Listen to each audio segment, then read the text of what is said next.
before we actually get into any introductions or anything else, we're going to immediately start with an activity.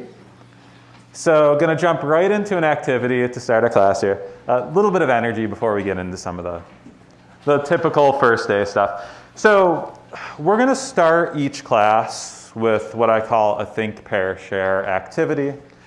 Now, this group in-class activity is typically going to involve 2 questions. You're going to have 2 questions. These 2 questions will often be related to the content that we're going to cover in the class. Right? So 2 questions. And the way that we're going to approach answering those questions, you're going to spend like 2 minutes on your own thinking about answers to these questions. So read the questions yourself, take a couple of minutes to think about answers. You're then going to spend about 5 minutes discussing your answers in a group of 4 or 5. These are typically folks that are somewhere near you in the classroom. So spend a couple of minutes talking about answers to these questions. And this may vary depending on the question. Some questions might require more or less discussion. When you are working in these small groups, I suggest that you have roles of somebody taking notes. And the purpose of taking notes, this is how I'm going to keep track of attendance typically, or class participation, right? Now, you're going to see on Canvas there are think, pair, share, discussion, like submissions that you'll have to do. Not every class. This week you're not submitting today's think, pair, share. You're going to submit Wednesday's think, pair, share.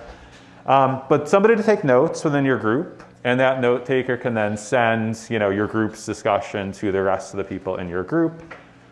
A sharer, so somebody that's designated within your group to potentially volunteer your answer to the class. A timekeeper, so somebody that's kind of keeping an eye on the clock. If there are 2 questions and we say about 5 minutes, you want to make sure you start discussing question 2 about halfway through, right? So somebody that's kind of keeping track there. And then a facilitator, maybe somebody that's kind of like leading the discussion, making sure everybody's getting a chance to talk. And then once you finish with your group, I'm going to call on students to share their ideas. So one person is the designated volunteer within your group. And the first 2 groups that I call on to volunteer answers are going to get bonus points for participating. Right? Want to encourage you guys to participate. So I'm going to throw out some bonus points for volunteering. I know in a big class like this, you have to be kind of brave to want to talk. Right? Smaller class setting, less intimidating. Bigger class, you need to be brave to talk. Hopefully those bonus points incentivize some braveness here. And what I'll do is whoever volunteers, everybody in your group is going to get 1 bonus point. We'll talk about grading when we get through the syllabus discussion, but again, you're going to get 1 bonus point for each member of your group if you're the sharer. Right? Okay. Questions on this before we start the activity?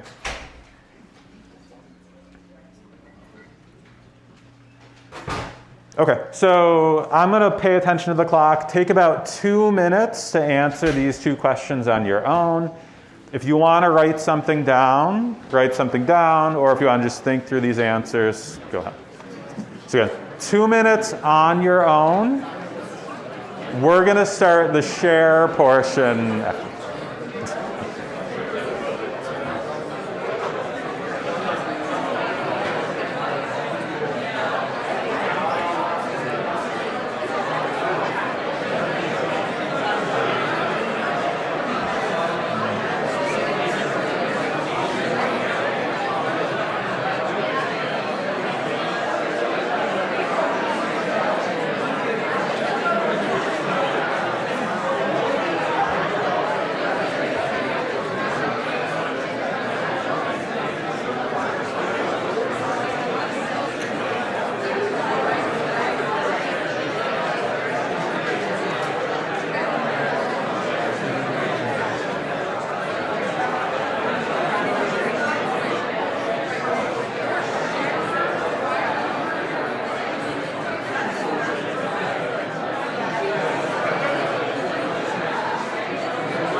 Okay. At this point, okay. All right, at this point, go ahead and form your groups of 4 or 5 and start talking about your answers to these 2 questions. So form your small groups, go ahead and chat about these answers at this point.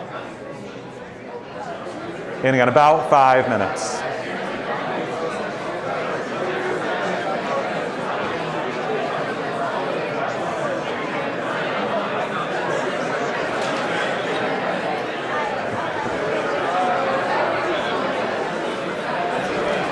You're good.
Okay. I'm going to bring us back together. That's good. All right, so before I start calling on groups for volunteers, I'm going to introduce Charlie more formally after, but we have a teaching assistant here down the front room, Charlie. Charlie has a microphone that he's going to bring to whoever wants to volunteer. If you don't want the microphone, you don't need to use it. If you feel comfortable projecting so the class can hear, that's fine. But otherwise, Charlie's got a microphone. Charlie's also going to be the person you're going to email to say, hey, you know, my group was the first group that volunteered in answer to number 1 on the Think, Pair, Share. Here are the members of my group. Charlie will then handle the bonus points. Got it? Cool. Okay, so how about volunteers for number 1? Let's go you. Yeah. Do you want the microphone? Me? Yeah, I'll do it. Wait. Who's my volunteer? I don't really care who the volunteer is at this point. I'll go. Yeah, gonna go. Do you want the microphone? No, I'm good. And do you want to share your name with the class? That's always helpful too. Go Hi ahead. guys, my name's Riley. This is my group. For the decline in injury, we said it decreases head injuries and people are being more educated on safety. And for the increase in injury, we said people are going to play more aggressively, which will lead to more targeting and more injuries. Cool. Thank you. Can I get maybe one more group to volunteer?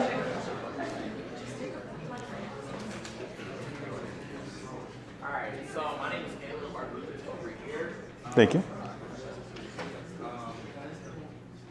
So for the first question, Yep. we talk about helmets are aimed as a protective piece, including like any other field, whether it's like construction, other Yep. sporting events, and we say it can also give confidence to players that it's safer, and that when head contact is made, it's effective. And then for number 2, we said that helmets could lead to an increased confidence in players to make like bolder plays, more like head-on collisions, and or feel like we could be safer. And then it can also be inclined to use it as a weapon in sort of violence sport like football. Yeah, I mean, I think we did a pretty good job of covering both 1 and 2 there between the 2 groups. And I'm going to chat about both of them a little bit more. Now, I will say for future reference, I'm going to ask for volunteers to answer like 1 question at a time, just to kind of share the wealth in terms of bonus points. So we'll keep that in mind for the future, but thank you to both groups for those answers. Yeah, I mean, and this one I think was a pretty easy one to get us going here, right? But number 1, I think no question, right? If head injuries were a concern, which they were, right? There were football players dying from head injuries at pretty high rates before helmets came into play, right? So assuming the helmets are effective, right, the helmets should prevent some head injuries or prevent the fatality of some of these injuries, right? That makes sense. But yeah, this second piece here is maybe something the NFL didn't think about, right? Because you've got that helmet, you feel this maybe false sense of security that then emboldens you, right? Now you know that if you make that risky play, you're a lot less likely to suffer negative physical consequences, so you take riskier actions, right? And I give the example here of head injuries or injuries in football, right? But there are lots of good examples of this sort of phenomenon beyond football, right?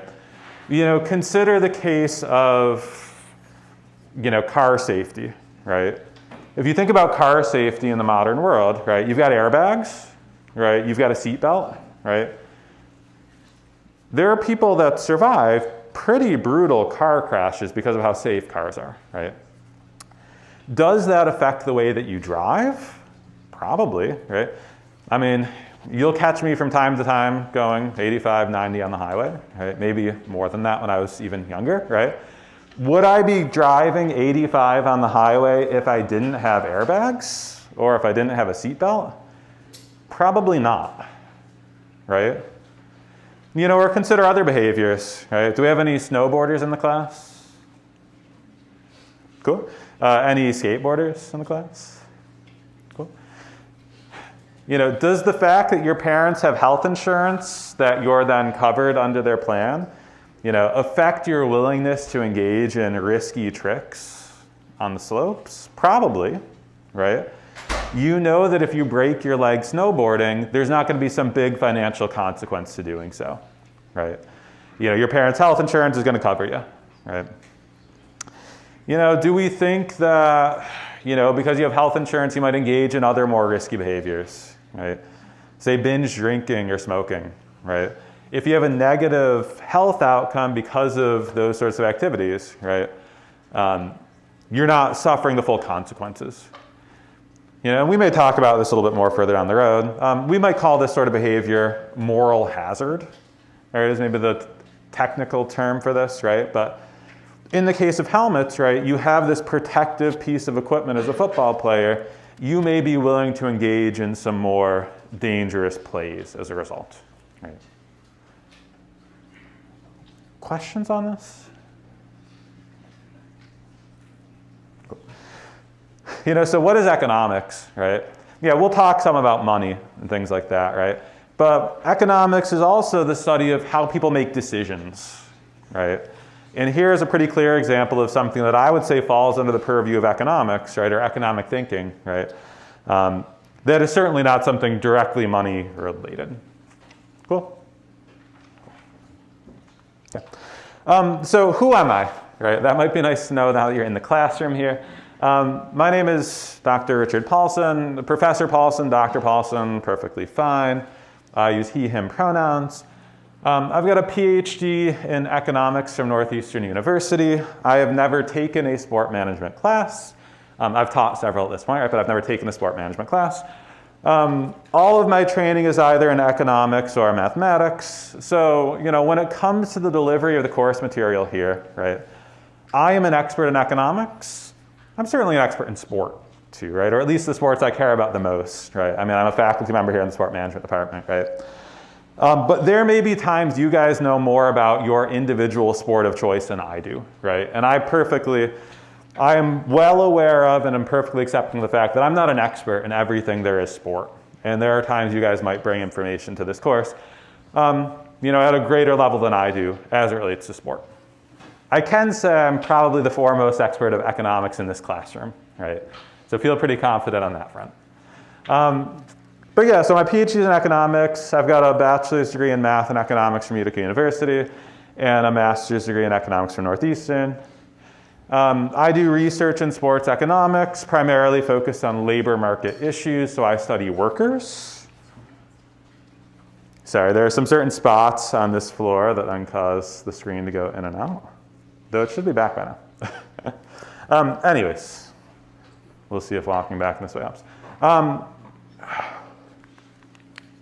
I'm going to unplug and plug back in. Bear with me for a second.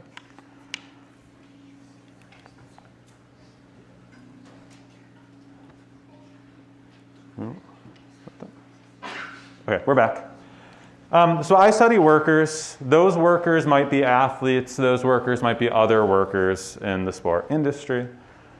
And I've been working here at University of Michigan since winter of 2024. So this is my 4th semester here. We have a teaching assistant for the course. I've already kind of informally introduced Charlie, but let me more formally introduce Charlie here now. So our teaching assistant is Charles or Charlie Jordan. You could refer to him as Charlie. It's perfectly acceptable way to refer to him. He also uses he, him pronouns. His background, his undergrad and master's degrees are both in economics. He's got interest in sports economics, and he had previously played baseball in college, has some umpiring experience. He is currently a 2nd-year student in our PhD program in sport management. Right, so he is a graduate student here in sport management at Michigan. Charlie, you want to give a quick wave? You already kind of gave a quick wave to the class, but there is Charlie. And as you'll see when we go through the syllabus highlights, I will be holding office hours each week. Charlie will also be holding office hours for this course too, so you're welcome to come to either of us. As far as communication expectations go, if you want to contact us, the typical best method outside of class times is email, so shoot us an email. And we'll try to get back to you within 1 business day. You know, I do keep an eye on my email on weekends. I can't guarantee I'm going to respond on a weekend.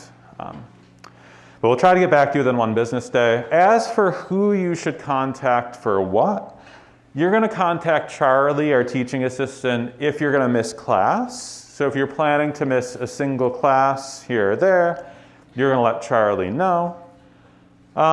You're also going to contact Charlie for questions about content and assignments, and that includes in-class activities too, right?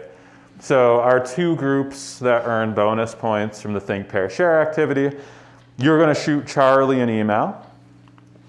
His email is somewhere in the upcoming slides, right? So say, hey, my group volunteered during Think, Pair, Share. Here are the members. Thanks, right? In terms of what you're going to contact me for, if you're going to miss an extended period of time, So let's say you're a student athlete and you get a concussion while playing your sport, and you're going to be out of class for some indeterminate amount of time because of your concussion, right? You're going to let me know. You're going to contact me about kind of those longer periods that you might be missing, right? I'm the one that's ultimately going to make the decision on, how to approach handling like missed work and those sorts of bigger picture class decisions, right? You're also going to contact me for any accommodation related questions. I've already gotten a number of accommodation letters for this class. Again, if you receive accommodations and haven't already submitted, please be sure to do so. But you're going to contact me about accommodation related issues. Often that relates to like testing concerns, things like that. But again, I will handle those sorts of inquiries. As for student office hours, that's your time to seek out direct assistance from us, right? I'm certainly in my office more than 2 hours a week, right? But the student office hours times are a time that is set aside for you guys, right? And same goes for Charlie. Charlie's certainly in his cubicle more than 4 hours a week, but those times are set aside for you guys. Now, as for how you might use that time, you can come to office hours to ask questions about course content. We're certainly there to, if something didn't make sense in class, come to me or Charlie. You're also welcome to stop by to introduce yourself. This is a big class. I would like to get to know a lot of you guys, even though it's a big class, which can be hard to do in this big class setting, right? So if you want to stop by and say hi, stop by and say hi. And to the extent possible, I'm also happy to help with other things, non-class related stuff. I do have to say, as a professor, I am a mandatory reporter, which means that I can't always promise confidentiality, right? If you need someone to talk to about things, I can be here. But if you want to talk to someone in a confidential manner, I'd refer you to, CAPS or elsewhere on campus, potentially, right? Questions so far?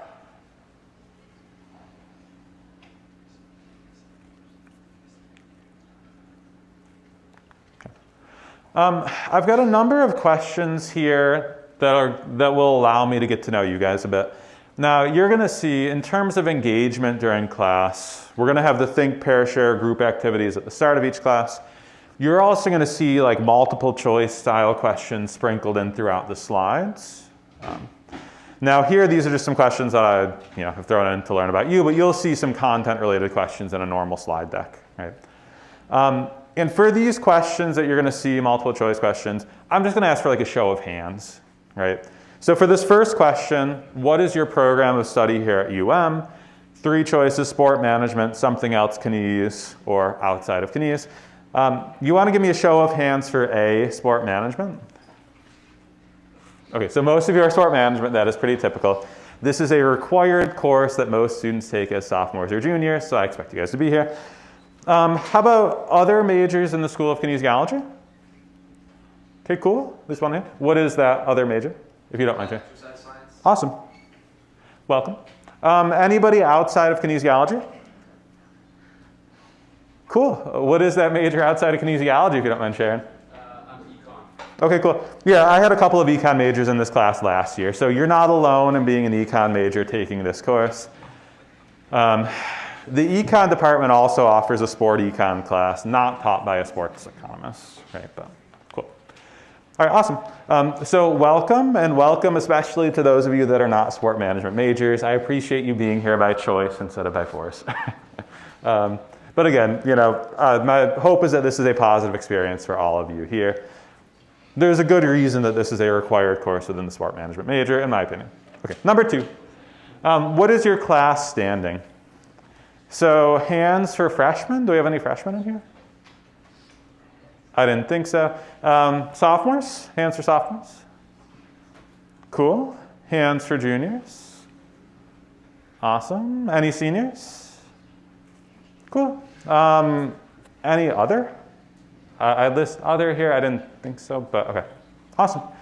Yeah, so typically this class is mostly sophomores and juniors. Typically students try to get in during their sophomore year if they can, but you know, this class had a capacity of 180 and we're at 205 or something, right? So yeah, this class fills. There are certainly some sophomores that wanted to get into this class that are stuck on wait lists and did not get in. Hopefully in the future we could offer 2 sections of this, a fall and a winter. We'll see. Number 3, which of the following best describes your background with economics? So these get kind of increasingly more as you go from A to E. So choice A, I've never taken an economics course before. Okay, Principles of Micro is a prereq, so I wouldn't think anyone would have A, but you never know. B, Principles of Micro. Just about everybody's taken Principles of Micro. Cool. C, I've taken Principles of Macro. Cool. D, I've taken some other economics course beyond micro or macro. Econ major probably has. Okay, a couple of others. Awesome. I've taken multiple economics courses. You might have raised your hand a couple of times already. Awesome. So good, we've got some econ background here. Now I will say, I pretty much make the assumption that you don't remember anything from your Principles of Micro course, which may or may not be true for many of you in this course. I was once a college student. I understand what it was like. So we're not going to be jumping into advanced economics without background. Right? So we're going to cover things. Some of the econ is hopefully review. Hopefully it comes back fairly quickly. Number 4, which of the following best describes your level of excitement about taking this course? And this goes from A, very excited, all the way down to E, extremely dreading this course. And you can be as honest as you would like. I don't expect everybody to be at A or B by any means. Hands for A. Anybody extremely excited to take this course? Earning some bonus points? Kidding. Glad to hear some folks are excited about this course. How about B, moderately excited? Okay, good. I like the optimism. I like the optimism. How about C, that kind of neutral response? Okay, cool. How about D, moderately dreading this course? Okay, not horrible. And E, extremely dreading this course? Okay, glad nobody wants to admit to E, but that's okay. That's okay if you're not excited. Hopefully this course goes better than you expect. So this next question here, I only want you to answer if you chose C, D, or E. So if you're not excited, why? All right, so it'd be helpful to have a little bit of information about why you might not want to be taking this course. Right? So your choices here. A, I dislike classes that are quantitative or involve math. B, I had a bad experience in a prior econ course. C, I'm not excited about taking any classes. My parents make me go to college. Or D, none of the above. Hands for A. Okay, so a few hands for A, that's pretty typical. Hands for B. Okay, so a lot of folks didn't like their Principles of Micro class. Is that what I'm getting? Yeah, okay. That's probably also a big lecture. Yeah, okay. Sorry. I'm not sure anybody would admit to C, but I'll leave C up there just in case. D, none of the above. Yeah, you got a reason you want to share? You don't have to. I guess I'm not really sure. No, it's cool. It's cool. Anybody else have a reason they want to share that wasn't listed here for not being excited about this course? Okay. Number 6, on to more exciting questions. What is your favorite sport? And I've got some choices listed here. I apologize if your favorite sport is not listed. I could only go, I guess I could have made 2 columns here or something to have more sports listed. But hands for A, soccer. Any soccer fans here? Okay, cool. Or football. Hands for B, football. Not surprising, this is Michigan. Hands for C, basketball. Cool. Basketball is probably my favorite sport, so you'll see a lot of basketball examples. Hands for D, baseball. Cool. I also do research in baseball, so you'll see baseball examples there too. Hockey fans? Choice E, hockey, okay. Decent number of hockey fans, cool, cool. Any cricket fans? Any hands are F cricket, okay. See one hand, awesome, thank you.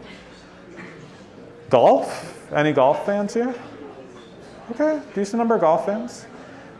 Tennis, cool, cool, cool. Hands for other? Anybody want to share their other sport that they're a big fan of? Lacrosse, okay, cool. Lacrosse, great sport. I heard pickleball. Pickleball, nice, nice. Anyone else want to share another sport they're a fan of? Yeah. Okay, racing, awesome, awesome. Anyone else? Yeah. A lot of darts lately. Okay, cool, cool. I mean, I'm also a ping pong fan myself, so you know, I get it. Cool. Another favorite-related question here. So the sports you follow most closely can be characterized as, and our choices here are American professional or college sports, non-American professional or amateur sports, Olympic sports or other. So hands for A, American professional sports. Cool, and I'd probably fall under A myself. Hands for B, American college sports. Cool. Hands for C, non-American professional sports. Awesome. Hands for D, non-American amateur sports. I'm not sure what would really fall into that category. E, Olympic sports. Any big Olympic fans? Okay. Other? I'm not sure an other category exists here, but if there's an other. Cool. Okay. So now we're going to jump into some discussion here of the syllabus. And I'm not going to take us through the whole syllabus. I mean, we'll take a quick look at it together after, but I'm going to go through some highlights here. The syllabus is available on Canvas. We will look at the Canvas page together. My information is made available on the syllabus. So you can see my email address, my office location, my office hour time. So I have office hours on Wednesdays from 8:30 to 10:30. And those will start this week. So you're welcome to come see me in my office as early as Wednesday. I can potentially be available by appointment as needed, though we have the teaching assistant. We'll go through Charlie's office hours too.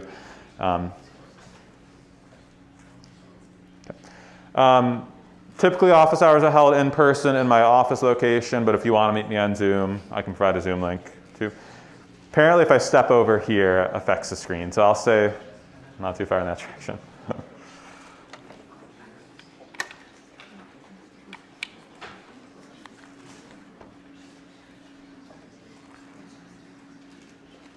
Okay.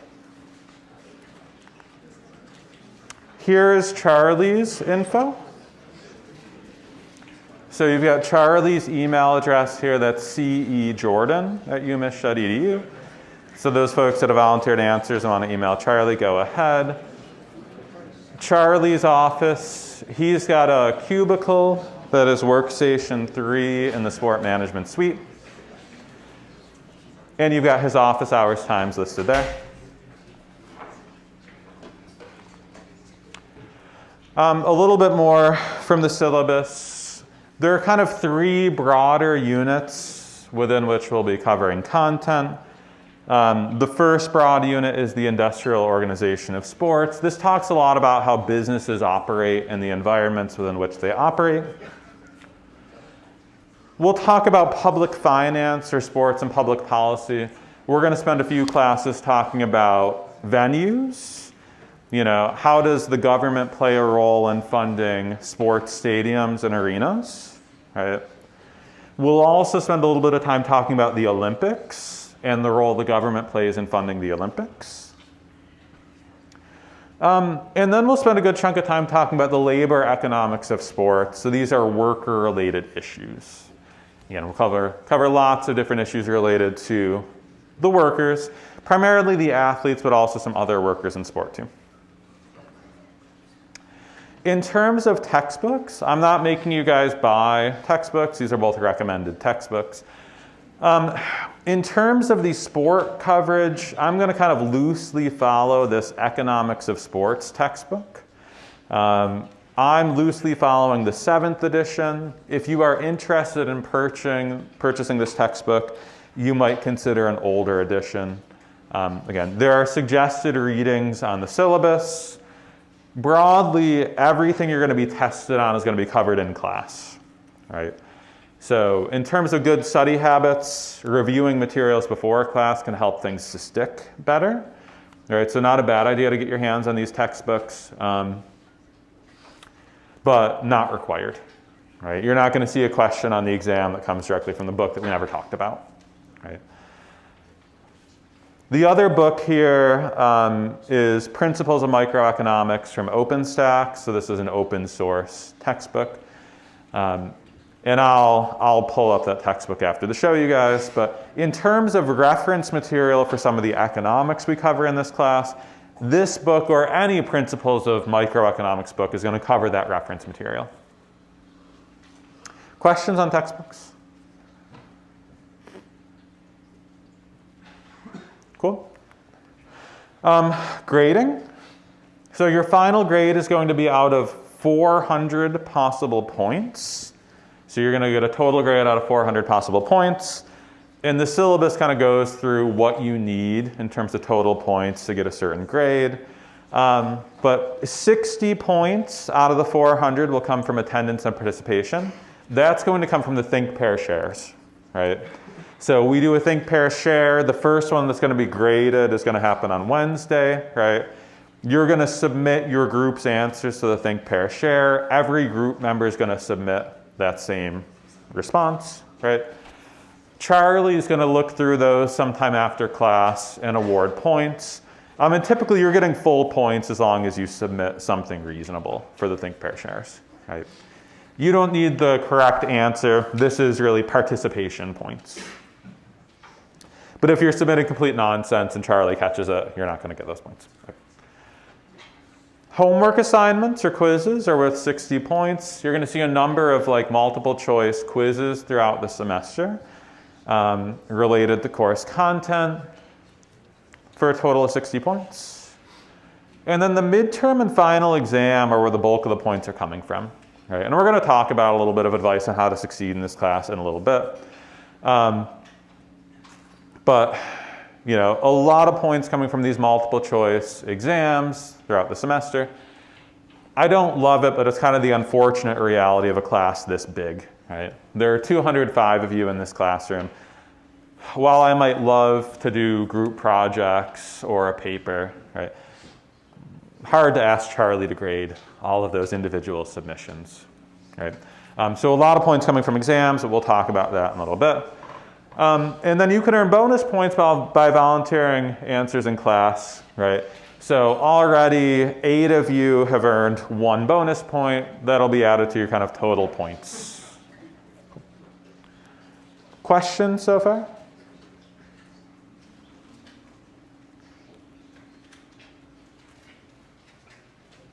Cool. Attendance. So I expect that you're going to be here for lectures. You're allowed 2 no questions asked, excused absences. So for those first 2 absences, you don't need to let Charlie know you're not going to be here, right? Perfectly, things happen. You don't need to tell me those first couple of times. Where you need to really be in touch with us is if you're missing significant classes, right? If you're needing to miss more classes, again, you get a concussion, right? Or something else is happening in your life that is keeping you out of class for an extended period of time, right? Come talk to me. It's important in terms of keeping up with assignments, exams, all those sorts of things that I know what's going on. If you're sick, you're encouraged not to attend class. Kind of just good public health. I'm going to be recording lectures and posting them on Canvas. Right, so, somewhere in this room, I don't know where the camera is exactly, probably somewhere within that. This lecture is being recorded as we speak, right? Sometime after class, the lecture is sent to me. I go on and like clip off time at the start and the end so that we're not getting like, non-class being recorded, right? And then I'll post those. So you'll find those on Canvas. So if you're missing class, you can keep up with what you're missing by watching those recorded lectures. Questions? I do want to, before jumping into anything else, I'm going to jump to the Canvas page. So this is the Canvas page. It's not pretty, but it gets the job done here in terms of our Canvas page. You're going to see on this Canvas page each week the materials that you need for that week, right?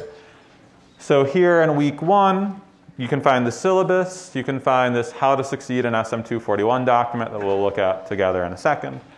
You're going to find the slides for today's class and Wednesday's class. And then you're going to find any assignments for the week, right? So the week 1 Think, Pair, Share is due on Wednesday, right? So start of Wednesday's class, we'll do a Think, Pair, Share exercise. You're going to submit that Think, Pair, Share on Canvas. And you can find that in week 1. And similarly, we take a look at week 2. There's no class next Monday because of Labor Day, so only 1 lecture next week. There's a Think, Pair, Share. There's also the first homework quiz. Right? And again, this goes on. If there's any extra readings, week 3, we've got an outside reading beyond the textbooks. That's there. Weeks that we have other stuff going on, like week 7, we're going to do an exam review and have our midterm that week, right? So those sorts of things, as they pop up, you're going to find them within the Canvas. Questions on the Canvas page? And then we also say in terms of lecture recordings, you're going to find somewhere toward the bottom along the left side, lecture recordings. You click on that link. Right now there's nothing, but eventually you'll find the lecture recordings. Cool. The OpenStax Principles of Micro textbook, if you just go to openstax.org and go to Principles of Microeconomics, you'll find this book. And then you can search the book by its table of contents. So we'll start talking about supply and demand on Wednesday. You want to find the content there. Pretty easy to work with. I'm going to quickly pull up the syllabus. Again, we talked through the important parts of this, but if you want to see what the syllabus looks like, that syllabus is on Canvas. I would encourage you to take a look at the syllabus. Some things we didn't cover, there are like some course descriptions and learning objectives. You might take a look at those. Those grading details are here too, along with the breakdown.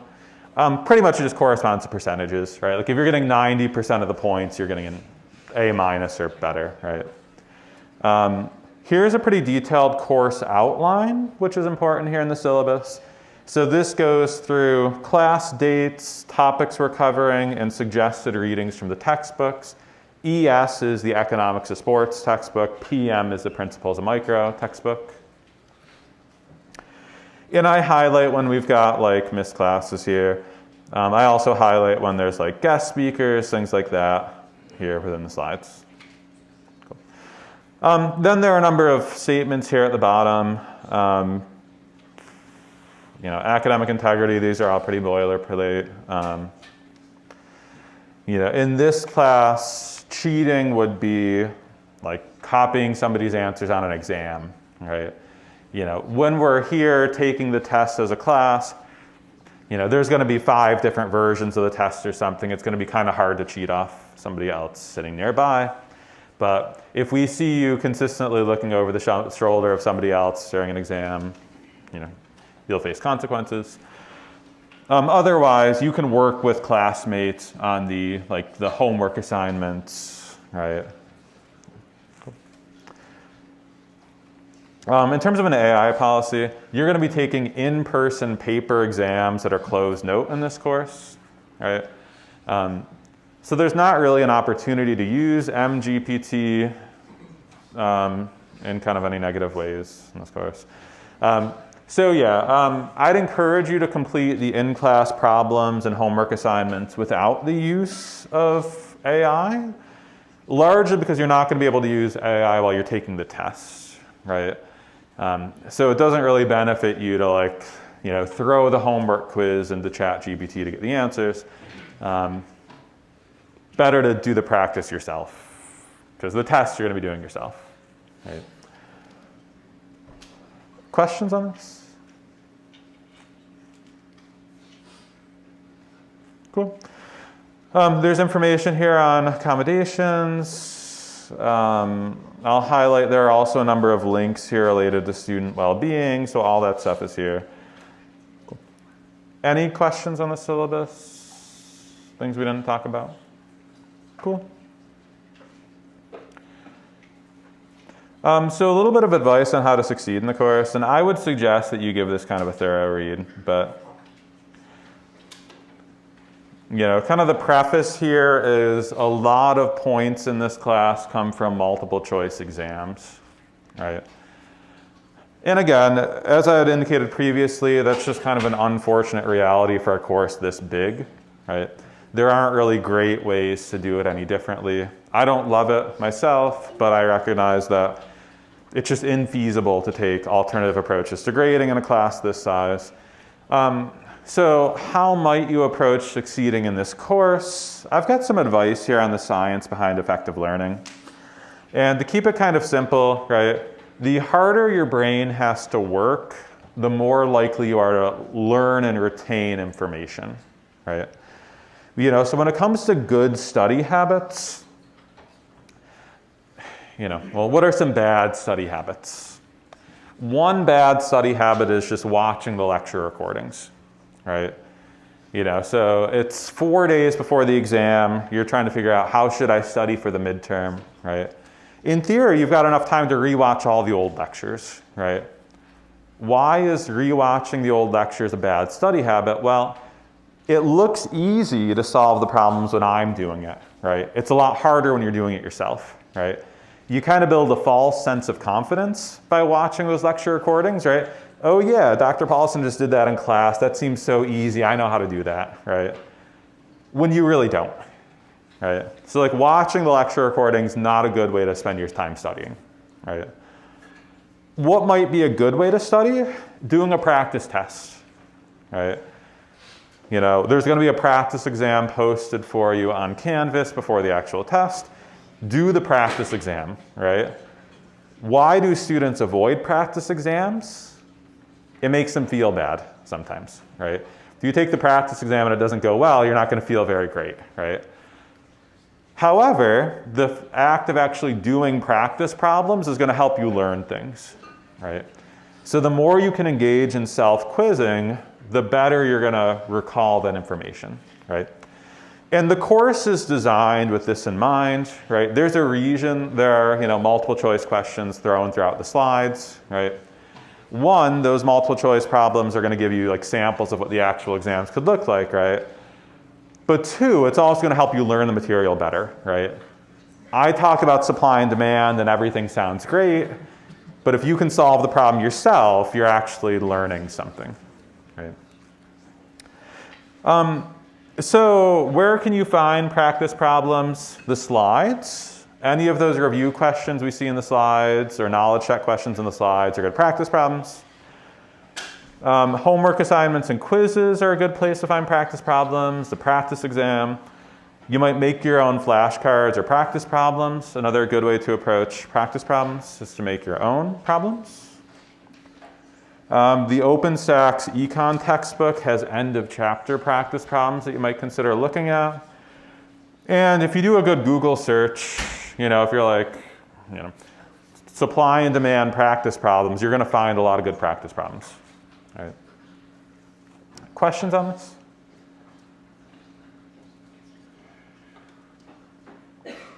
Yeah.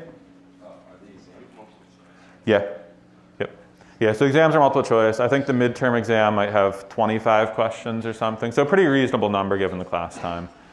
I think the final exam might have 40 questions, but that means that those exams are pretty high stakes, for sure. So you want to prepare, you want to do well on those exams. Other questions? For the homework, is that completion or is it brain get? So those are going to be graded. So it might be like 5 multiple choice questions or something. So it is going to be graded for your accuracy. Yeah, yep. Other questions? Again, the homeworks, you could use any resources at your disposal, for sure. Most students do pretty well on the homework assignments. Other questions? And I will say, this all sounds big, bad, and scary at this point, right? But I think the average student in this class last semester got 360 out of the 400 points or something, right? Which is pretty close to an A-, right? So again, students did pretty well in this course last time around, but it's going to require some work, right? There are certainly some students that got C's in this class or D's in this class because they didn't do well in the exams. Right? Other questions? Okay. So let's learn a little bit of content. And again, I've got five slides here. We're going to get out of here before the hour mark. We're not going to be here too much longer. So why study sports economics? And actually, there should be an image here. There we go. Okay. So why do we care about sports economics? Well, for one, the sports industry is a relatively large industry. Right? The global sport industry takes in about $500 billion of revenue each year. So sport is big business, right? But that said, while the sport industry is big, it's not huge, right? The sport industry, think every sport organization in the world collectively has lower revenue than Walmart or Amazon, right?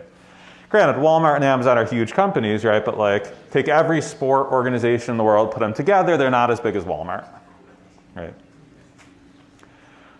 And again, in terms of, which sports take in the most revenue, globally, soccer or, football. American football is number 2, baseball is number 3, and so on. So why are we studying sports economics? Again, it's a big industry, but it's not that big, right?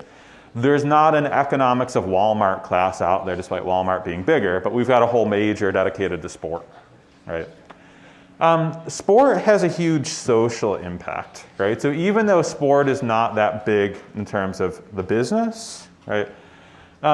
There's huge media attention paid to sport. Sport is this shared social experience where we've got huge viewership numbers, right? Athletes are household names or big celebrities, right? So there's a huge social impact of sport, beyond just the financial impact. And why study sports as an economist? Well, a big reason is data availability, right? We've got lots of good data related to sport. We can use that data to test economic theories related to labor markets or firm behaviors and so on. So what is economics? I probably should define this thing before we get too far into this class. A resource is scarce when it exists in a limited amount. Lots of resources are scarce. Time is a scarce resource. Natural resources like clean air, water, oil are scarce resources, right? We often have financial resources that are scarce, right? Economics is the study of how society manages its scarce resources, right? If we didn't have scarcity, we wouldn't really have economics, right? Or that is to say, right, economists might care about why do you choose to watch the football game instead of an NFL game, right?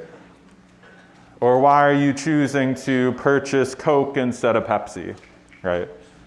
If we had unlimited resources, there wouldn't be a choice to make, right? If I had all the money in the world, I could buy Coke, I could buy Pepsi, it really wouldn't matter, right? If I had all the time in the world, I could watch both the football game and the NFL game, right? So again, scarcity is kind of this essential piece for economics to matter as a field.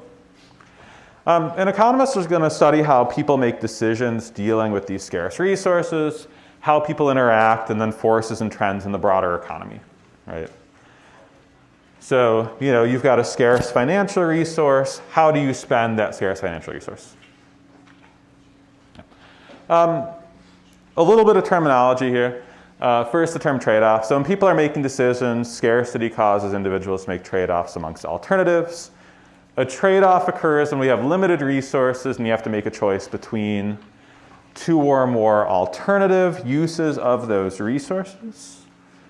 We face plenty of trade-offs every day. Some of those are small, right? You go to the dining hall after this class gets out, right? You face a trade-off amongst all the different choices of food that you could eat in the dining hall, right? Some of these are big, right? You guys are going to graduate in a couple of years, some of you sooner than others, right? You might be facing a trade-off between, do I go get an MBA or go get a master's degree in some field, or do I go right into the workforce, right? Society as a whole faces trade-offs too. It's not just people, right? A country, when they're deciding what to produce, they might face a trade-off between producing guns or capital expenditures or butter or consumer goods, right? Think about, Michigan state government, right? How much of its financial resources, how many taxpayer dollars should go to education or should go to funding a new sports facility in Detroit, right? Questions on this? This brings us to the concept of opportunity costs, so closely related to trade-offs. When you're making a decision, an opportunity cost is the cost associated with losing the opportunity to pursue your next best alternative. Right, so you face a trade-off amongst a bunch of things, you make a choice. The opportunity cost is kind of what you're giving up when you make that choice. Common example when talking about opportunity costs that you'll see is like the choice to go to college, right? What is the opportunity cost of going to college? Well, when you chose to come here to Michigan, right, maybe you were choosing between Michigan and 5 other schools, right? Now, the opportunity cost of going to Michigan was not the lost opportunity to go to all 5 of those schools, but like the lost opportunity to go to your second best choice, right? You went to Michigan instead of going to Michigan State or Ohio State, right? Or you're going to college and maybe the choice was among you're either going to go to college or you're going to enter the workforce or you're going to join the military, right? And maybe you were deciding between going to college and entering the workforce, right? So the opportunity cost of going to college, right, is not just the, financial costs that you're giving up to pay tuition and all that kind of stuff, right? But you also lose out on the opportunity to work, which means you're giving up, $15 an hour by 40 hours a week because you're not working full time, right? Questions on this? Okay. So a chance for interaction here, a knowledge check question. Suppose the following games were on TV last Sunday, all at the same time. Lions versus 49ers, Tigers, Red Sox, and Sky Fever. You had a tough time deciding between Sky Fever and Lions 49ers, but ultimately chose the Sky Fever game. Which of the following best describes your opportunity cost of choosing the Sky Fever game? So your choices here. The lost opportunity to watch the Tigers, Red Sox, and Lions 49ers game. The lost opportunity to watch the Lions 49ers game. The $4 share of your cable package attributable to that percentage of monthly viewing, or none of the above. So take 20 seconds to think about it. And if you want to chat with someone next to you, go ahead.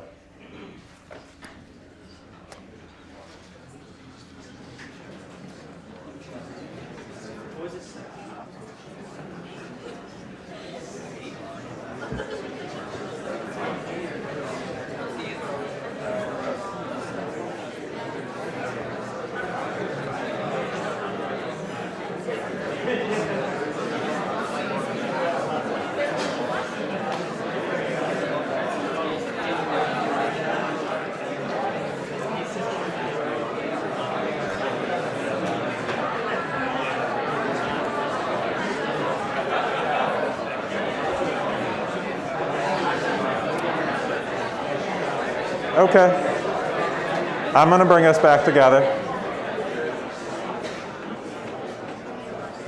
Okay. So I'm going to ask for a show of hands for these choices here. Hands for choice A. Hands for choice B. Hands for choice C. Hands for D. So it should be B, the lost opportunity to watch the Lions 49ers game. Right, so opportunity cost is the foregone opportunity to do your next best alternative, right? If you didn't watch the Sky Fever game, you would have watched the Lions 49ers game. You couldn't watch both of those other games. I guess with multi-view you kind of could have, right? But not effectively, right? Multi-view is whatever. All right, questions on this? Yeah. All right, we're gonna end it here. I will see you guys on Wednesday.